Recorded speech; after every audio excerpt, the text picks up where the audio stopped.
او الله دې وکړي چې زه پکې کامیاب شم.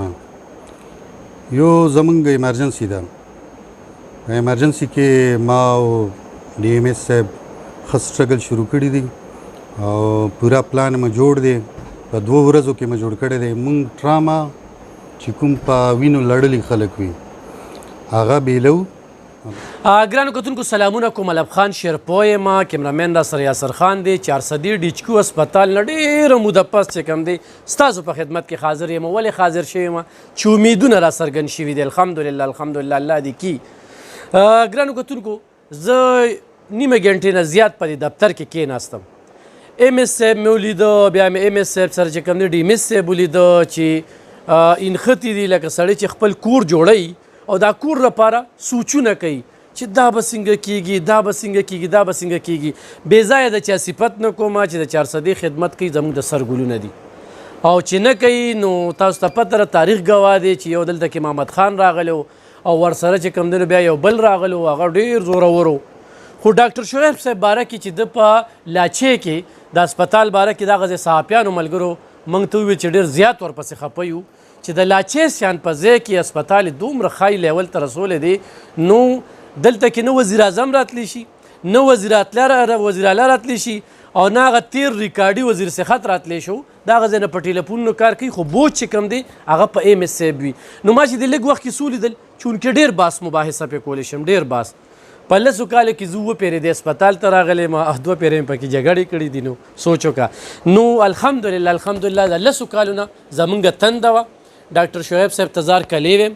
د 400 د خلکو ډېر مینه ناک خلک دي، ډېر درانه خلک دي، ستاسو شانتې خلکه چې زمونږ دپاره تاسو په ځان باندې شپه ورځ یوه کوئ.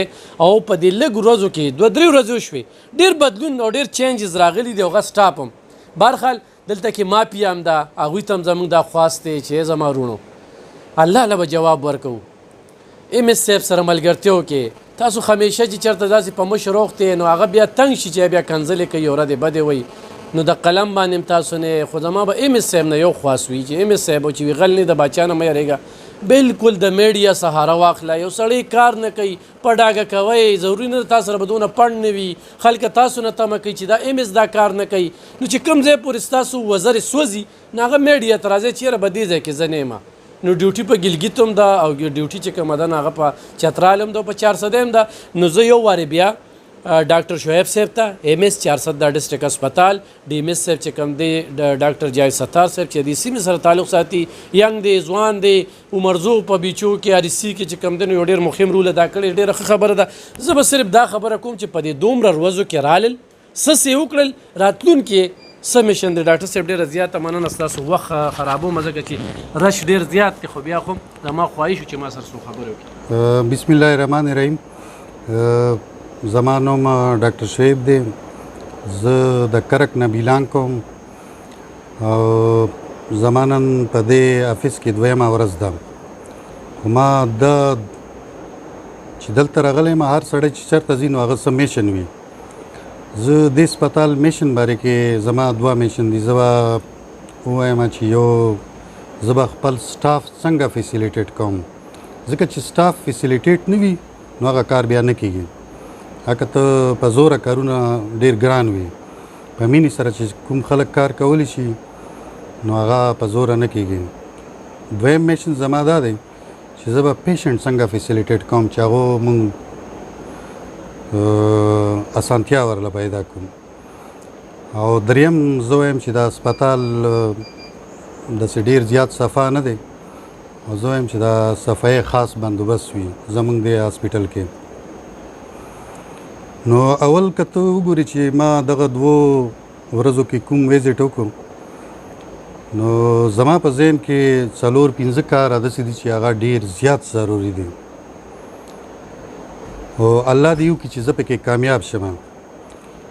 یو زمونږ ایمرجنسي ده، ایمرجنسي کې ما او ډي ایم ایس صاحب ښه سټرګل شروع کړي دي او پوره پلان مې جوړ دی، په 2 ورځو کې مې جوړ کړی دی. مونږ ټراما چې کوم په وینو لړلي خلک وي هغه بیلو دا عام ایمرجنسي نه.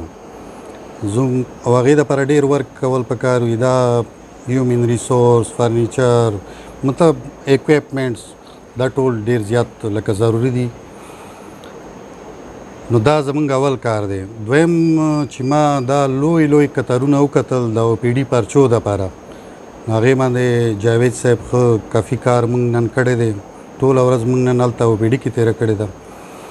هغې کې موږ وایو چې دا 3 پوینټس دي، نو کم از کم 6 پکار دي، خو 6 دپاره بیا ډېر څیزونه پکار وي، پرنټر یې پکار دي، سرور سره کنیکشن.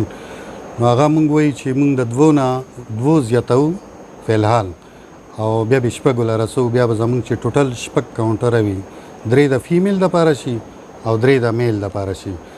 نو کم از کم پرچې اخیستلو دپاره هغه 1 ګنټه انتظار کوي.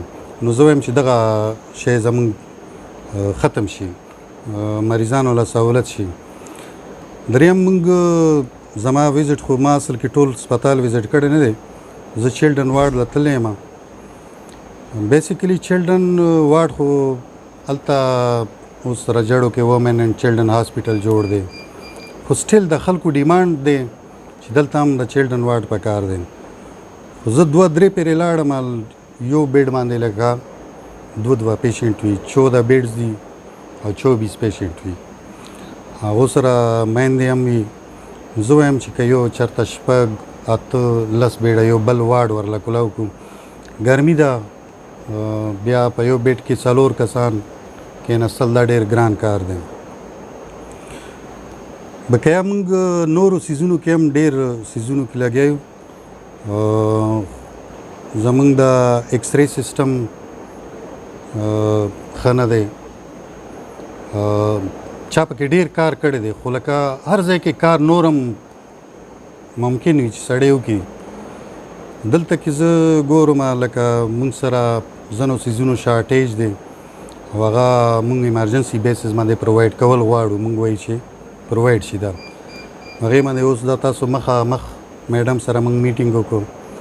هغې چې څه ضروریات وو هغې کې ما خیال ده هغې موږ له 6 څیزونه ولیکل، او ما ته پوره یقین ده چې په دې هفته کې موږ هغه څیزونه پوره کوو. ټول خو یو پکې لږ ګران شانتی دی، او د 4-5 خو بالکل آسان دی. هغه پکار دی چې موږ هفته کې وکړو، او ما ته پوره یقین ده به وشي. دومره ګران کار نه دی چې د کیسټو ډیمانډ دی، EC والا، لکه دا وړه دوره غټ کارونه نه دي، خو لکه پرووایډ کول دي. بیا لیب سیسټم دپاره دا اوس سړی ما راغوښتی دی. ما لیب کتلی، زموږ لیب سپیس نشته دی. زموږ لیب هغه زوړ سیسټم چلیږي، نو مشین نوی راغلی دی، چا انسټال کړی نه دی، کټس یې نشته دی. او بیا هغه ټیسټ پسې خلک 15 غنټې ګرځي، مینول ټیسټ لیکل کېږي.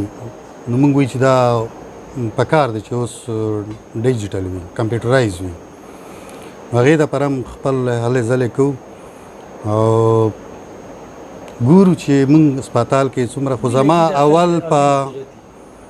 اول موږ په پرایارټي چې کوم موږ ته مسله ده، او زه فیل کوم چې خلکو ته به ډېره مسله وي، نو هغه دغه 4-5 کارونه دي. موږ وایو که دا کارونه موږ یو میاشت موږ خپل ځان دپاره ټارګېټ ایښی دی چې موږ میاشت کې دا کارونه زر راغونډ کړو. ځکه کار هسپتال کې شته، داسې نه ده، او هر ځای کې امپرومنټ چانسز وي. ډېر کار پکې شوی دی، خو بیا هم دې کې امپرومنټ کولو ډېر زیات چانسز دي.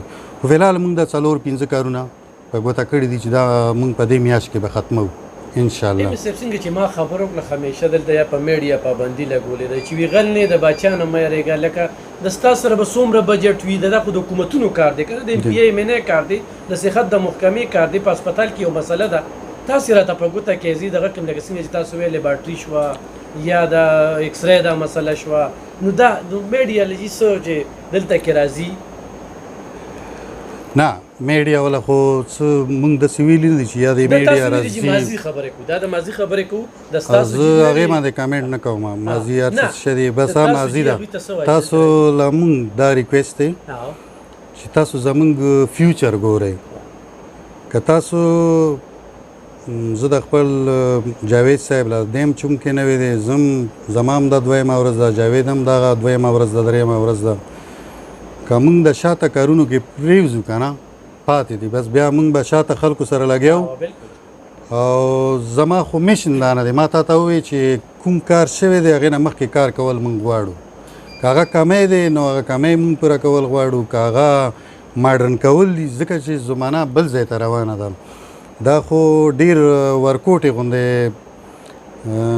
داسې کارونه نه دي انشاءالله وبه شي ما ته پوره یقین دی او تاسو یې موږ پسې ګورئ باقاعده ما چې کوم کارونه ووی یو 15-20 ورځو کې تاسو هغې نه پس وګورئ شوی دی نه دی شوی ما نه بلکل سپیشلی ته که ته ما نه تپوس کوې چې یاره لکه هغه کار وشو نه وشو بلکې تاسو خپل هغه کار ګورئ خو موږ ډېر هغه داسې وي چې بیا هغه بل سایډ ته چې شی رانه لاړ نه شي نو زما کوشش دا دی چې موږ کارونه ډېر په ګوته نه کړو موږ چې تاسو په ګوته باندې کړو څه مجبوري جوړه شي هغه کار موږ 10 ورځې ویلي او 10 ورځو کې ونه شي بیا تاسو وایئ چې ګورئ نه کې ایم ایس بیا هغه غټ بیان مو لګولی چې ایم ایس ښه یخ پروت دی او کارونه پاتې دي نو موږ تاسو نه یېرېږو ډېر ښه ډېره زیاته مننه کوم ایم ایس صاحب ډېرې خبرې کېږي خو انشاءالله میاشت پس به بیا راځو او طویل خبرې به کوو ریډیو له هم راوځو ایم ایس صاحب او د ډي ایم ایس صاحب په نوټس کې دا راولم چې کم صحافي وي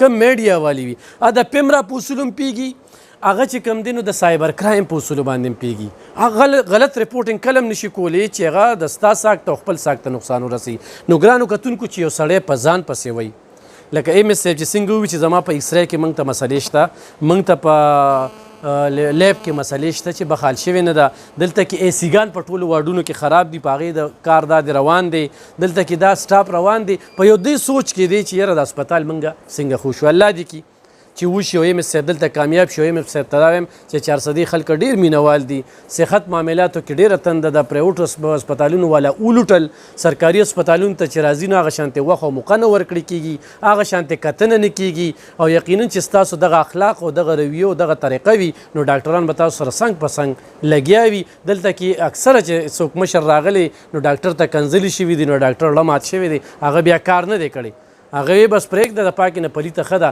اړو سره کار کړی نه دی بس ایم ایس پیشه نو لانجې یې ورلګتلي زما به ډاکټرانو ته هم خواست وي چې راځئ د دې ایم ایس صاحب ملاتړ وکړو زما به دلته کلاسپورو ته زما به دلته ټول سټاپ ته چې د ایم ایس صاحب ملاتړ وکړو په ښه نیت باندې یار خو تاسو نه ناجیزه کار اخلي ایم ایس صاحب مال اجازت راکړه ما ته وایه یاره او ایم ایس صاحب رانه ناجیزه دا کار وکړو کار کول غواړي ښه وي خبرې به کمې کړو خو کار به کوو نو زمونږ خو له دعا ده او بیا ورته هرکلی ویم انشاءالله بیا به راځو وختن په وختن به تاسو ته د 400 د هسپتال حالات ښایو سوچونه اجتماعي کې انفرادي سوچونه نه روزې ایم ایس صاحب ما له دستخط ونه کړو زه به پسې خبر چلم ایم ایس صاحب ما له ټرانسفر ونه کړو زه به پسې خبر چلم ایم ایس صاحب زما ذاتي کار ونه کړ او زه د ایم ایس صاحب دشمن جوړ شم چې په ایم ایس صاحب کې زه نقطې او دا دارو باسم نو دا به زمونږ د صحافیانو وروڼو غلطۍ وي دا به د بل چا غلطۍ وي چې د دوی په وس کې وي دوی سره بجټ وي دوی به کوي چې نه کوي د دې ځای غټ سیاسي خلک دي غټ سیاسي خلک دي هسپتال ته هغه شان پنډونه نه دي میلاو شوي او پنډونه میلاو شوي یا ماضي کې دي